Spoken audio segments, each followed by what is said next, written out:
G'day everyone. I'm killing a little bit of time while Trumpy's going in for his second operation after that incident with the big bore pig. Anyway, yeah, here at beautiful Blacks Beach in McGhie, and I was thinking it's probably 40 years, 30 odd years at least since I was here last. And when I was here, there was somebody had just recently, I think, had been fatally attacked by a shark on this beach here. Beautiful beach, lovely place. You'd look at it and you say, what a great place for swimming, but when you look at the sign up there, there's irukandji jellyfish and box jellyfish and sharks and crocodiles. And you would have seen in the news lately that there's a lot of talk about the crocodiles. We've got Bob Irwin there putting his 2 bobs worth in, and Bob Catter putting his 2 bobs worth in, so the 2 bobs are putting their 2 bobs worth in, so I might as well put my 2 bobs worth in. Just from the outside, listening to what those 2 great guys have got to say. I've never met Bob Irwin, but I've met Bob Catter and talked to him a few times, and I've got great respect for the man. I see David McMahon from up in the territory there, another great young fellow. I really do respect the work he's doing up there with Aboriginal people. Fantastic. Great guy. But there seems to be a mix-up in the rhetoric here. And I hear Bob talking about a cull. And I think when a lot of people in the community hear you talking about a cull, they think, you know, they think something severe, out there with machine guns and just mowing stuff down. That's not, I don't think, can't speak for Bob Catter, but from what the conversations I've had with him and with Nick DeMito and Shane Canute and Robbie Catter, they're not talking about whole-scale slaughter. When they talk about a cull, their terminology is probably different to the terminology that other people are using, is their understanding of that word. Now, what would I know? I'm just an old crusty dingo trapper. A lot of people think. Well, let's put it this way. I see myself as a professional culler. That's what I've done my whole life. And what I try and do is look at what outcome is needed. Do we need a slight reduction in a population? Do we need a massive reduction in the population? Do we need certain types or age groups of those animals taken out? Do we need a wider group of animals taken? What is it? Now, my ability to cull animals was taught to me by my dad. Now, my dad was a true culler. He worked for the forest department there in New Zealand as one of the original deer cullers in New Zealand, shooting the deer. Right, at 16 he was working for Les Morel at Manapuri there, and he was, taught how to manage the wapiti deer at the time there, and the red deer. He was taken under their wing, Jack Morel and Les Morel, and great guys like Joff and Trevor Thompson were friends of Dad's. Bernie Cheney, you name it. There's so many of those great old names there. So my dad grew up as a culler, as a deer shooter for the government. Now, he said to me quite clearly, he said that when they started off, he said, we were cullers. We had to cull the population, take out the weak, take out the old, take out the excess, leave the good ones. So they were managing it with the best science, I suppose, that they had available. When deer numbers got too high, the cullers turned into killers. That were his words to me. He said, we turned into killers. We had to kill everything we saw. And I think his best tally was 57 deer one day. And he was shooting for tails. This is a man that I've seen photos of him there with 26 green red deer skins on his back, on his mountain mule. He'd been known to carry a gutted out hind and a gutted out spiker on his back, carry him out of the bush when he was meat shooting. Right, so he did his time. Right, my dad then, he travelled to Australia. There's a great story there, and we're going to bring a lot of those stories to you as I can get the time to do it. We're going to bring those stories to you because it's just some amazing stories of our family. Dad came over to Australia. He went up to the Northern Territory to shoot a buffalo and a crocodile. He ended up marrying the the eldest daughter of a cattle baron, you could say. And this guy was a keen deer hunter, and he was a horseback buffalo shooter in the territory. He was shooting them the old Paddy Cahill type way, off horseback when Dad met him. Then they got some old weapon carriers and blitzers and that from the army from the end of the Second World War, and they were shooting buffaloes out of that, shooting them for skins. Anyway, long story, there's a lot of great stories there, and we'll bring those to you. Dad ended up shooting tens of thousands of buffalo, but he also was a really keen crocodile shooter, and that's how he met Mum, because she was a crocodile shooter as well. And you know, they worked so well with Aboriginal people at the time, to the point where Dad was actually inducted into one of the tribes there, one of the local mobs, and he got on so very, very well with great guys, you know, Robin and Quilp, Hardy Billy, Wingy Billy, Billy Knuckleear, all of them, Captain Solomon, great people, and we were brought up like that. You know, at 3 days old, I was in a buffalo shooting camp. 3 days old. So my first memories was getting whacked on the top of a crocodile. I still remember the big lizard. You know? All great stuff there will bring you. So I was brought up around crocodiles and buffaloes and culling, shooting, whether it be deer or buffaloes, crocs, pigs, whatever had to be taken. That's been my whole life. So when we talk about culling, we talk about a managed, scientifically based cull, if you possibly can. Unfortunately here, I think a lot of the people are drumming up the rhetoric and they're taking Bob Catter out of context. And again, I can't speak for Bob, but for what, especially talking with Nick D'Amito a few times. Nick, a fantastic guy, fantastic politician. He should be really having a bigger influence in this state. They want to see sustainable management, and that's what I've been drumming on about now for 30 or 40 years. Sustainable management, not eradication, not slaughter, not gung-ho Rambo type attitudes or techniques. Sensible, controlled management. You know?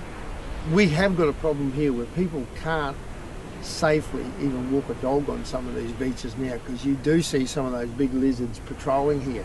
And what a lot of people don't realise is that when there is a problem croc in an area, they don't just get patted on the head and let go, they get killed. That's happening right at the moment. I was sitting talking with one of the cullers that works in this area, one of the shooters, only recently, and we had a meal together at a pub and talked about what happens when there's a problem crocodile. They get called in, croc gets killed and gets disposed of, put in a pit somewhere and buried. This is the crazy side of it. There's a lot of people quite happy to see some discreet culling going on, killing of these problem crocodiles, and get rid of them, don't use them, don't make $1 out of them, nothing. And to me it's crazy. It's like slaughtering 700 koalas recently down south. Surely a lot of those koalas were healthy enough that they could have been caught and sold off to different zoos around the world that would just love to have a few Australian koalas. So to me, if you've got problem crocodiles, make a quid out of them, put that money back into the management of the rest of the species, the rest of the ecosystem, make them pay their way. Don't waste them, don't just cover it up and put them in a hole somewhere. And I've done that. I've done tens of thousands of animals now I've had to put in holes for big corporations and government departments. And it sickens me to the guts, that waste. So what I'm saying to people here now, this is my 2 bobs worth. Get the rhetoric right. We're not talking slaughtering these animals. We're not talking going out there with machine guns. We're saying if there needs to be a reduction, let's do it scientifically. And let's keep in mind here that when I listened to the stories of Granddad when he was there in the 40s, and Dad was there in the 50s, and Mum 60s, and my relations, my uncles and cousins and everybody, the crocodile population now, from our anecdotal, our on the ground, you know, rough bushy type talk, Our feeling is that the crocodile population now is higher than it has ever been. Right? And the same thing, I saw the same thing happen with wedge-tailed eagles, and that's another story. Wedge-tailed eagles, population expanded and blew up with all these rabbits and hares and wild pigs and everything else. That population blew to more than they'd ever been before. Then people come in and bring in things like calicivirus, kill the rabbits. What happened then? We had mass bloody attacks by wedge-tailed eagles all around the country, right? A man-made problem.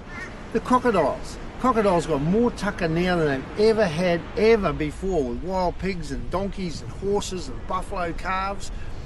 Everything, run there, feral cats. All this stuff is great food, great tucker for the crocodiles. So there, to us, there's more crocodiles now there than there has ever been. Something needs to be done. Same with the dingoes.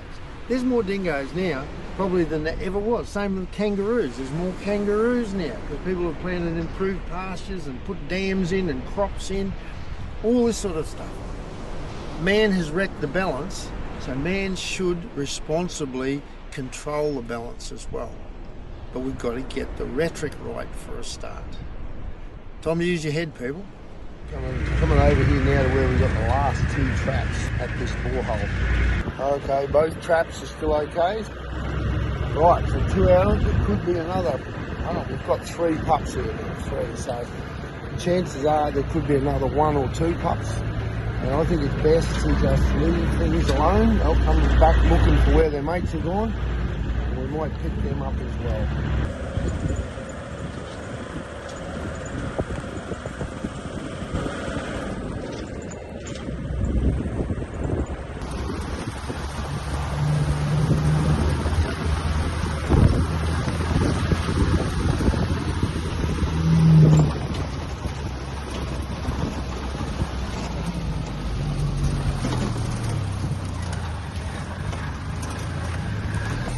Right, well, we've swapped over vehicles and we've come over here where they've put in a new dozer track for about 20-something kilometres. I thought this will be a great place to find the dog.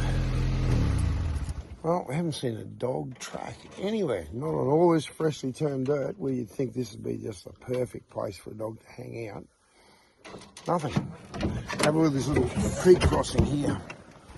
I didn't say get out, did I? No. I didn't say get out. No.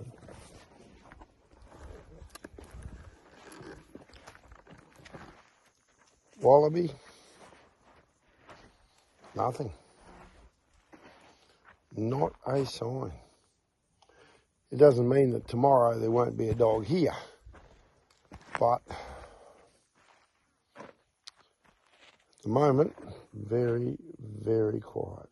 Seeing we've got to come back through here tomorrow again, I think we'll put a trap, another one here. We put one back about 3 k's, put another one here, and we'll just go fishing in case we've got a random dog that comes down and follows along the track, has a sniff.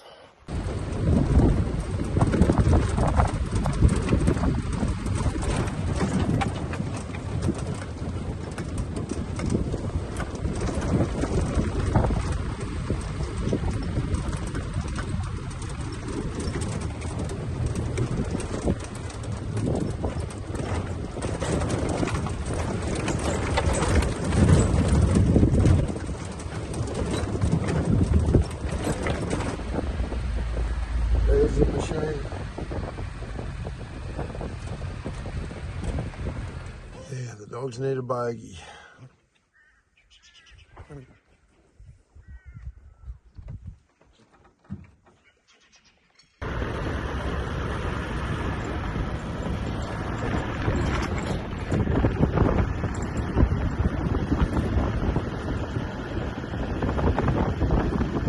I don't know what's going on, mate. We just haven't seen a track.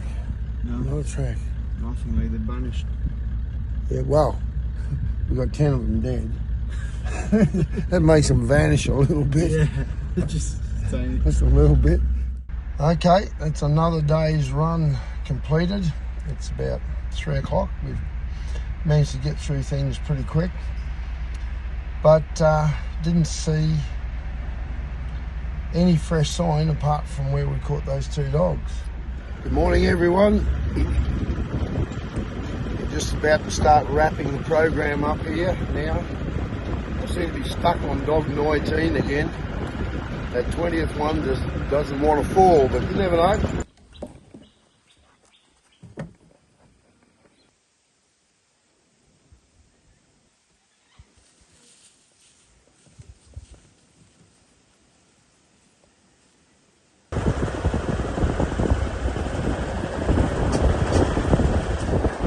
On the next property along where we're trapping, we've got all older dogs and quite a few bitches and no younger dogs.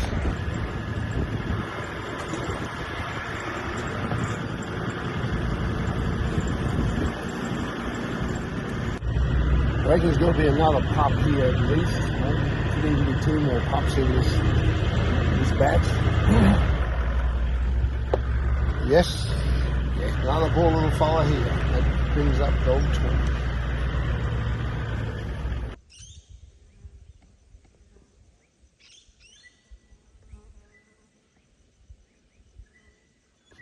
Get it shot.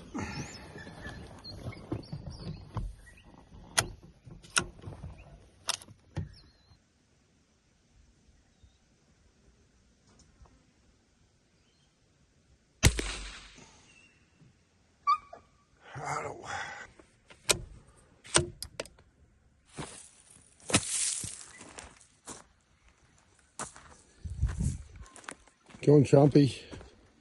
Trumpy. Trumpy, come on out, Trumpy. Sit. Sit, Moss. Sit, Moss. No, Moss. Get. Trumpy.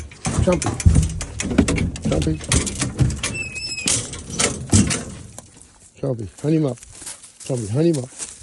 Trumpy, hunt him up.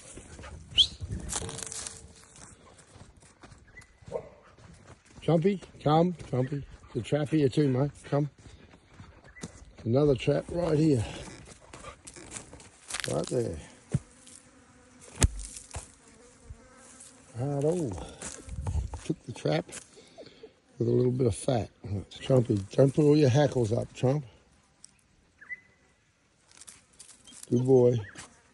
Good boy. Trumpy. Dingo. Oh, there's another typical coloured dog. Little male, little female. Little female. Nearly all females. Interesting.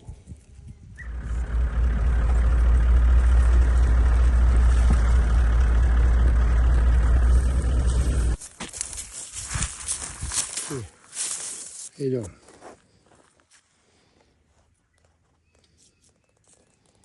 How you going?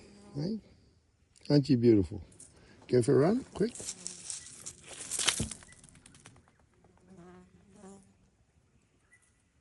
Now that there is one of the most iconic Australian critters that's out there now. You've got, things special like the kangaroos and the platypus, koala. The old frilly, he's something special to me. And what I'm seeing, especially on this trip here, is I'm seeing more frillies than I've ever seen before. Now, righto, it could be just a theory, but the landowner actually suggested it to me here, and he said he's seen more frillies back around the property since he stopped baiting with 1080 and just had me trapping. Maybe. There's always a flow-on effect when you do things, and that's why I hate poison. Poison is, to me, is my last resort on anything. In your trapping, you can be very, very targeted. Well, keeping bears safe is a big issue up here in the north. I'm not talking about grizzly bears, I'm talking about koala bears. Poor old koala, he gets a pretty tough trot in many areas, but a lot of people are doing everything they can to keep him safe. Unfortunately, all this great effort and time and money doesn't always work. Little male.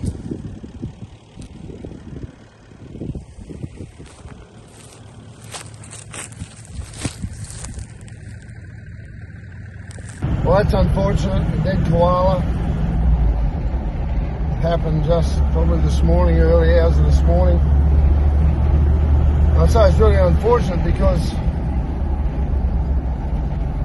they've gone to so much trouble in this area to put up fences to exclude wildlife off the road, you know, to channel them in under the bridges and to keep them safe. There's been an enormous amount of money and time and effort put in, and still some of these bears, they'll come around the end of the fences and they get themselves skittled. This is one of the biggest killers of wildlife. But what we're seeing though is in areas like this, the more dogs that we keep down, the more bears there are. When there's more bears, well, then you get more roadkill as well. So it's everything goes hand in hand.